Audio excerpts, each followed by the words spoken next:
Good afternoon, everybody. I'm Everybody in Iraq. I'm here at AfterShock 2019, and you're watching Reality TV.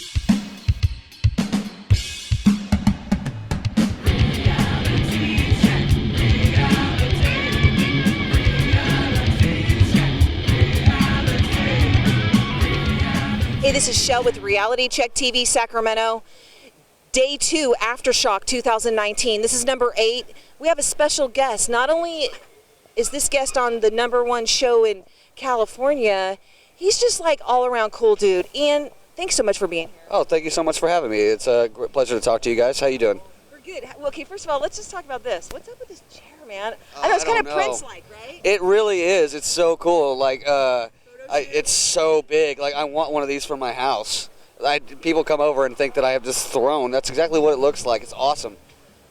You know, I was talking a little crap. I was over there at the Epicenter, and you guys are the #1 show. You're this close to getting a billboard.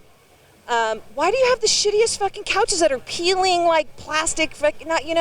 I think that upgrade next year, 2020, with Metallica coming. What do you think? Man, those are just couches that we have lying around the building. I swear to God, like they're not. We didn't go out and get them. Like the couch that you have, that's our damn couch that we have listeners come in and sit on. Like they stole it from our studio to bring it here. Seriously, how do you like clean that later? I mean, I don't know. Oh. So next week when the listeners sit on your couch and spend it AfterShock. Oh, they're gonna have to get some tidy wipes and get all this dust off because AfterShock is great, but one thing, the reason I got this bandana is because at a certain point in the day, it's gonna get really dusty and you're gonna want to cover your mouth because last year it was awful. It was so thick.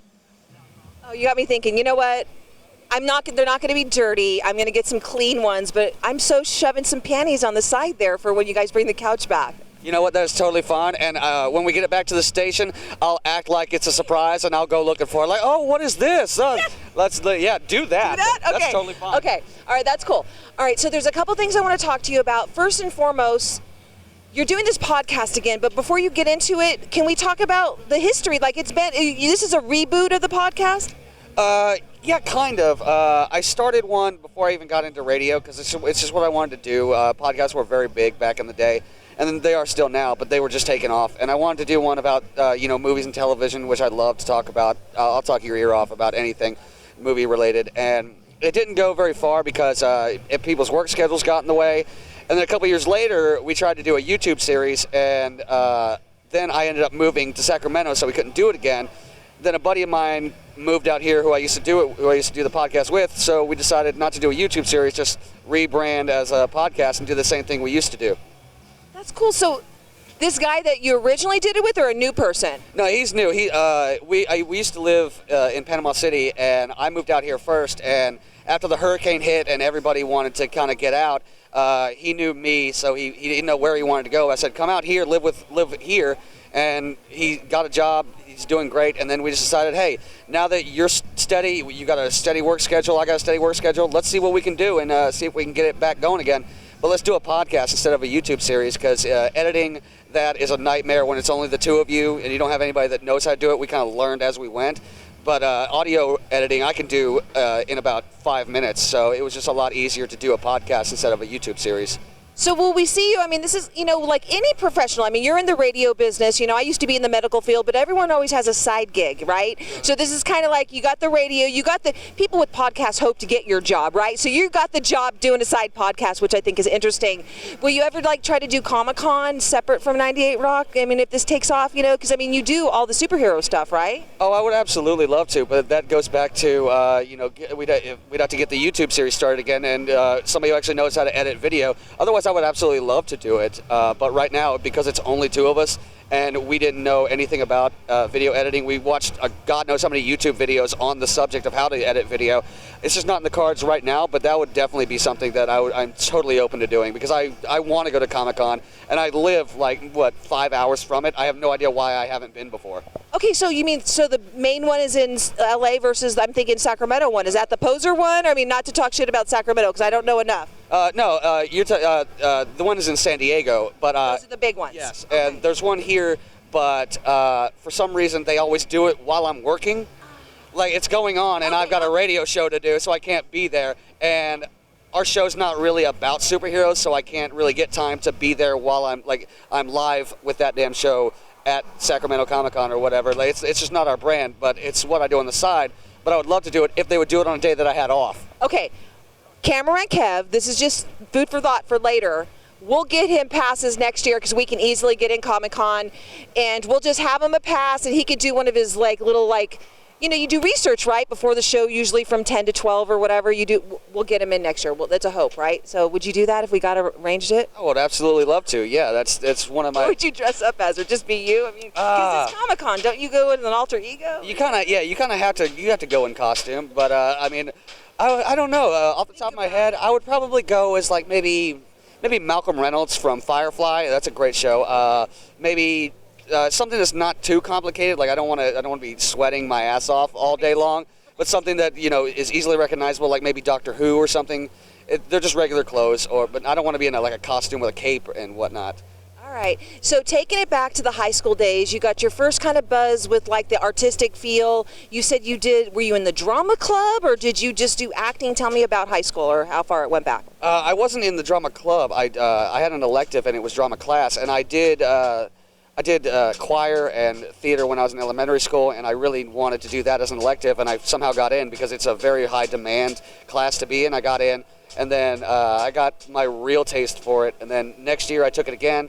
Then I went to college, and that's what I decided I was going to major in, but I didn't actually end up finishing school. But you took a side route, right? Yeah, I really did, because I didn't know what I wanted to do with my theater degree, but I did know I wanted to entertain.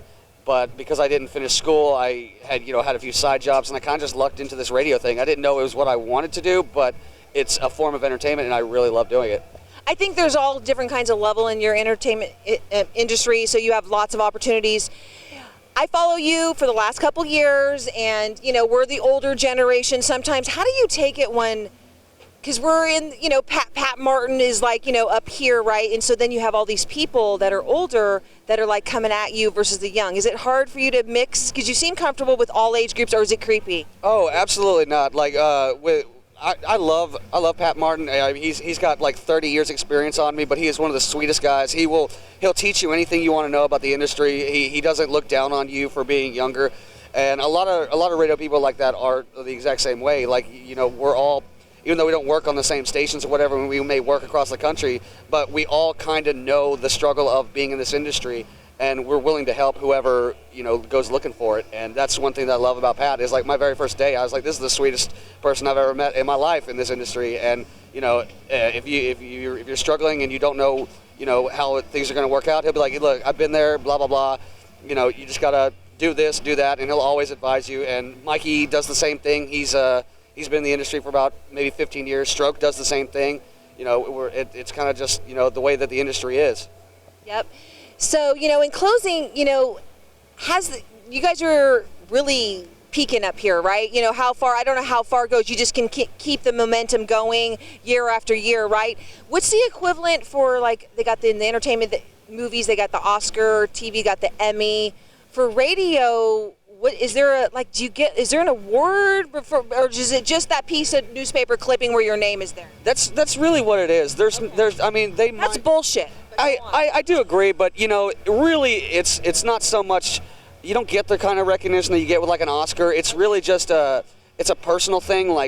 The only way we knew that we were #1 rock station in the country is our boss had to tell us because of the ratings, but nobody actually knows because there's not a ceremony or anything. So it's really just what the ratings people tell you, and then you go tell everybody else.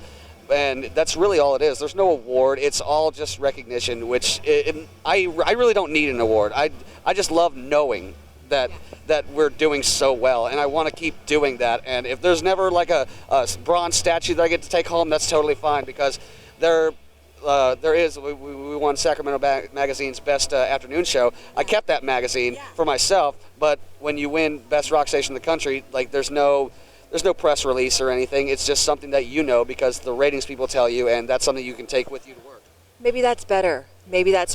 Yeah. We're going to end on a positive note, but any shout outs to any haters from the East Coast to the West Coast? It's hey, you know what? They probably thought maybe somebody out there said, fuck you, Ian, you're going to California, you'll never make it, but here you are.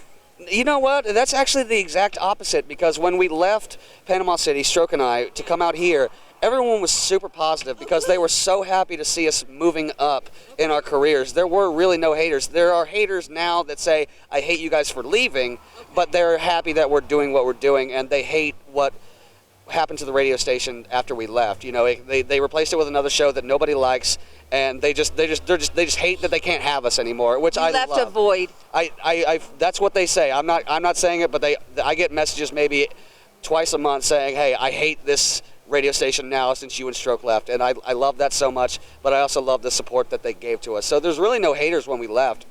There's haters when you take over for something else. Like there was another show when we came on to 98 Rock, but just like with any change, there's usually a transition and people just accept it, and they absolutely have, and I love them for that. You guys have the best crowd. I mean, you got people from all age groups, you know, claiming to be a damn it. And, you know, I mean, I'm surprised you don't have, like, you know, a line of baby clothes yet and all the different things to raise these damn it's up right, you know, so. The only thing we really have is we just have names for them because I don't know about a clothing line. We're still freshly new. But you got that trademarked, right? You guys own that shit. Oh, yeah. Our listeners are called Dammits, and we even have names for other people, like my listeners, like my fans, we call them Dummits. Oh, all right. Oh, please enlighten me. So you're the okay, Dummits are for you. Do you know everyone else's? It's just me that has one. Okay, but our younger listeners, the ones who are under 18, we call them Dangits. Okay. And our kind of wider listeners, we call them Goddammits. We're going to end on that. This is Shell with Reality Check TV Sacramento. We are day 2, AfterShock 2019. First time ever with the 3-day festival. We got Ian here from 98 Rock and That Damn Show. Stay tuned for some more.